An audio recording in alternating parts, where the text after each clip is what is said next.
Good afternoon to all. We completed the first chapter completed കഴിഞ്ഞു. അതിന്റെ continuity ആയ second chapter ഞാൻ explain ചെയ്യുന്നു. ബോട്ടണിന്റെ സെക്കൻഡ് ചാപ്റ്റർ ആണ്. ഫസ്റ്റ് ചാപ്റ്ററിന്റെ കണ്ടിന്യൂഷൻ ആണ്. ഫസ്റ്റ് ചാപ്റ്ററിന്റെ വീഡിയോ നിങ്ങൾ കണ്ടിട്ടുണ്ടാവുമെന്ന് വിചാരിക്കുന്നു. ഇനി സെക്കൻഡ് ചാപ്റ്റർ കുറച്ച് എക്സ്പ്ലനേറ്ററി ആണ്. അതുകൊണ്ട് തന്നെ ഞാൻ വൃത്തിയായി എക്സ്പ്ലെയിൻ ചെയ്യാം. ചെറിയ ചെറിയ പോർഷൻസ് ആണ്. ഒരു 20 മിനിറ്റിന്റെ പോർഷൻസ് എക്സ്പ്ലെയിൻ ചെയ്യുന്നുള്ളൂ. അത് നല്ല രീതിയിൽ ശ്രദ്ധിക്കുക. So the second chapter sexual reproduction in angiosperms. And in the first chapter or first year, we have seen that in the plant kingdom, in the chapter plant kingdom, we have seen that the plant kingdom is divided into 5 subunits: algae, bryophyte, pteridophyte, gymnosperms, and angiosperms. And in the first year, we completed the reproduction in algae, bryophyte, pteridophyte, and gymnosperms. And the angiosperms are remaining. So this year we are explaining how the reproduction, sexual reproduction takes place in angiosperms. We have to study in detail. So I am going to the topic. And as far as a flowering plant or angiosperm is considered, the flower is the sexual part of the angiosperm plant. You have seen that the plant consists of stem, root, leaf, which is called as vegetative part. Flower, fruit and seed is called as reproductive part of the plant body. So flower is the reproductive part of the plant body in angiosperms. And in the first year taxonomy we studied the structure of angiosperm flower. I will revise once again. A typical angiosperm flower consists of 4 parts: calyx, corolla, androecium and gynoecium. Of that, calyx and corolla are called non-essential parts of the flower because it is not directly related to reproduction. And other 2, androecium and gynoecium, are called essential part of the flower because they are directly related to reproduction. So calyx and corolla are called non-essential parts of the flower. Androecium and gynoecium are called essential parts of the flower. And see I will revise the diagram once again. The innermost part of the flower is called gynoecium. It is made up of carpels, and each gynoecium consists of 3 parts: a basal round part called ovary, elongated neck-like part called style, and a tip called stigma. So this is the female part of the flower called as gynoecium. And outer to that, there is the second part of the flower or male part of the flower called as androecium. Androecium is the male reproductive structure of the flower, and it is made up of stamens, and each stamen consists of, this is called androecium, and each stamen consists of an elongated neck-like stalk-like part called filament, and at the tip there is an anther. And this is the male part of the flower called as androecium. So gynoecium is the innermost part of the flower, which is the female reproductive structure, and androecium is the male reproductive structure of the flower, which is made up of stamens. And outer to that there are petals are there, or outer to that there is the colored part of the flower called corolla, which is made up of petals. And outer to that, this is the outermost part of the flower called calyx, which is made up of sepals. And this corolla is made up of petals, and it attracts the insect for pollination. And calyx is the outermost part. It protects the flower in bud condition. So this is the structure of typical angiosperm flower. And we have to explain the things related to androecium and gynoecium in detail, because androecium is the male part of the flower which produce male gamete, and gynoecium is the female part of the flower which produce female gamete. So I think that gynoecium, androecium, corolla and calyx is familiar for you. See next part, you can see the first part of reproduction or the sexual reproduction consists of 3 stages. One called as pre-fertilization stages, fertilization stages, and post-fertilization stages that you have seen in the last chapter. See, the first part comes the pre-fertilization changes and pre-fertilization changes involved that you know that the changes before fertilization is called pre-fertilization stages. That is categorized, divided into 2. First part called as gametogenesis, and second part called gamete transfer.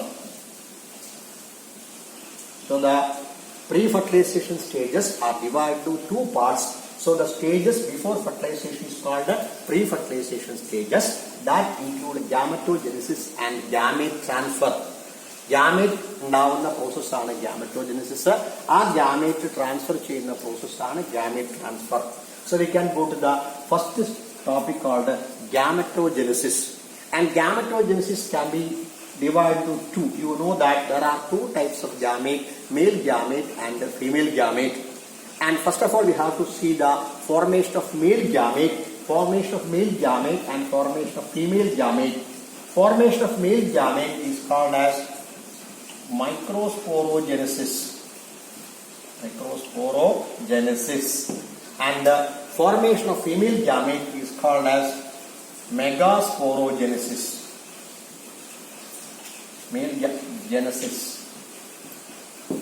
Microsporogenesis and megasporogenesis. You know that male gametes are otherwise called as male gametes are produced inside microspore. So formation of male gamete or microspore is called microsporogenesis, and formation of female gamete or megaspore is called megasporogenesis. First we can say microsporogenesis that takes place in andrecium, and megasporogenesis that takes place in gynoecium. See, first comes the microsporogenesis.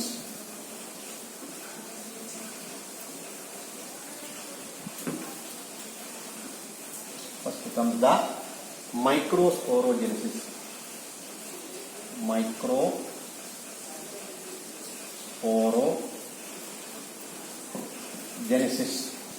It is the formation of microspore or pollen grain or male gamete is called microsporogenesis. That takes place inside the andrecium. So I will again draw the diagram of andrecium. You know andrecium is made up of stamens. Each stamen consists of an elongated stalk-like part called as filament, and at the tip there is a structure called anther. See, typical stamen consists of 2 parts, a basal stalk-like part called filament, and at the tip there is an anther. And anther is a bilobed structure. See, anther is a bilobed structure, means having 2 lobes. You can see 2 lobes in the diagram. 1 lobe, second lobe. 2 lobes are there. And each lobe contains 2 cavities. The same that was here. Each lobe contains 2 cavities. So this contains 2 cavities inside. This also contains 2 cavities. So anther contains, each lobe contains 2 cavities. Such anther is called dithecous anther. Dithecous anther. So this lobe contains 2 cavities. This lobe contains 2 cavities. So each lobe contains 2 cavities or microsporangia. These cavities are called microsporangia or pollen chamber or pollen sac that we can see inside. So, but this lobe contains 2 cavities. This lobe contains 2 cavities. Such anther which contain 2 lobes and each lobe contains 2 cavities are called as dithecous anther. And this microsporangia or pollen chamber, these cavities are called microsporangia or pollen chamber, and this pollen chamber contains pollen grains or male gametes or microspores. So I will revise once again. Anther contains filament and tip there is an anther, anther has two lobes. Each lobe contains cavities called microsporangia or pollen chamber. See, next we can see the structure of anther. It is very important. What is the structure of the anther? In cross section, we are cutting the anther like that. We can see what layers are present inside the anther. You have drawn the diagram of the last page of the record book. This is the diagram cross section of anther. So I will explain the cross section of anther, structure of anther, and in detail. That is the microscopic structure of the anther, how many layers are there, and that part carries a question carrying 2 marks. So I will do the CS of anther, structure of anther. Structure of anther.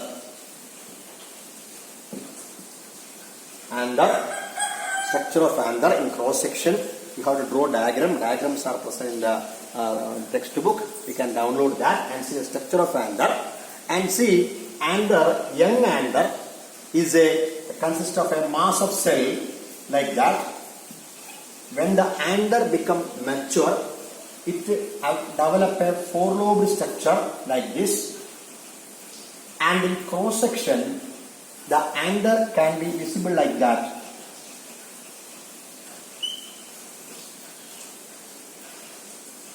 It is 4-lobed in appearance.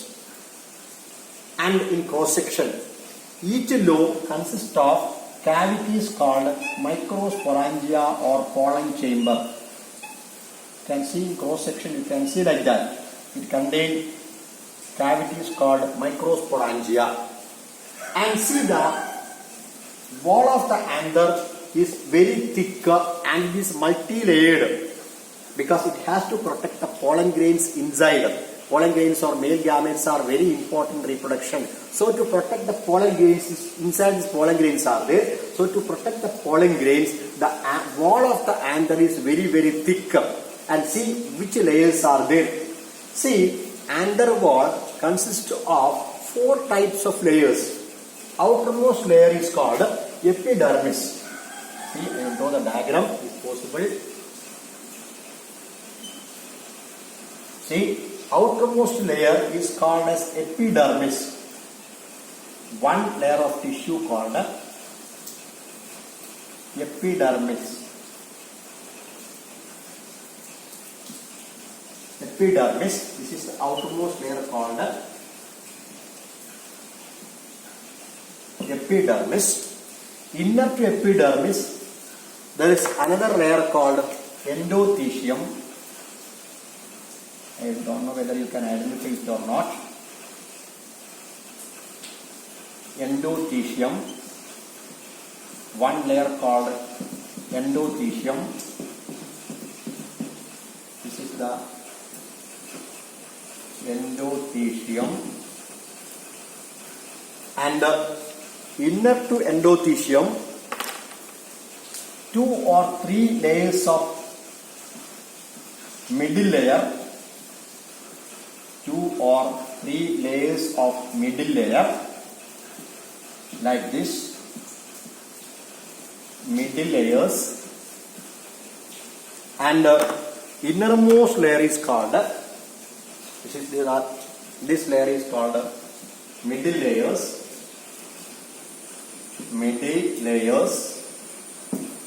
And innermost layer is called tapetum. Innermost layer of the anther is called tapetum. T-A-P-E-T-U-M. Tapetum. Innermost layer is called tapetum. And this cavity is called, this chamber is called microsporangia. Microsporangia, which inside contain microspores. Inside contain microspores. Microspores. So, structure of the wall of the anther is multi-layered. It consists of many layers. The outermost layer is called epidermis. This gives protection, only one layer of epidermis. Inner to epidermis, there is a layer called endothecium. This endothecium also help the protection and breaking of the anther. When the anther mature, it will break and pollen grains has to escape out. So endothecium helping for protection and breaking of the anther. Inner to endothecium, there is 2 or 3 layers of middle layers. 2-3 layers of middle layers are present. They also help to protect and breaking of the anther. Innermost layer of the anther wall is called tapetum, and tapetum is very important. This tapetum helps in the storage of material to the growing pollen grains. So 4 types of layers are there. Epidermis protection, endothecium protection and breaking of the anther, middle layers helping in the protection and breaking of the anther, tapetum help the storage of material for the growing pollen grains. So this is a question. Name the layers of anther wall and write the function. It is a question which is repeating. 4 points are there. You have to write the layers and the function. And so this is an important diagram for you. So you can copy it down from the textbook. So this is the structure of anther wall. So inside this anther, there is the cavity called microsporangia which contain pollen grains. And tapetum is very important. It is the nutritive tissue for the growing pollen grains. So structure of the anther. Then you can see how the microsporogenesis or development of pollen grains takes place. How the development of pollen grain or male gamete or microsporogenesis takes place. And see the anther. We can represent the diagrams. All the diagrams can be represented in single diagram. All the stages can be represented in single diagram. This is the anther. So in the anther, inside there is the chamber called pollen chamber. In each lobe there is a pollen chamber. And development of microspore or microsporogenesis takes place inside the pollen chamber. And each chamber consists of, you can see how the stages are there. All the stages are represented in same diagram. Usually we have to represent different diagrams. So instead of that, I am representing all the stages in one diagram, how the process takes place. So the formation of microspore is called microsporogenesis. Formation of microspore or male gamete is called microsporogenesis. Formation of pollen grain, microspore or male gamete is called microsporogenesis. And see in each chamber how the microspores or pollen grains are developing inside the anther. We can represent stage by stage. See, this is the pollen chamber. Inside this pollen chamber or pollen sac, this is the pollen sac, and inside the pollen chamber or pollen sac, young anther consists of a homogeneous mass of tissue. First it contains a mass of parenchyma cells. This mass of parenchyma cell is called sporogenous tissue. Sporogenous tissue or sporogenous cell. Sporogenous cells are diploid. See, the starting point in each pollen chamber consists of a mass of tissue, parenchyma tissue called sporogenous tissue. It is diploid in chromosome number. And this sporogenous tissue divides by mitosis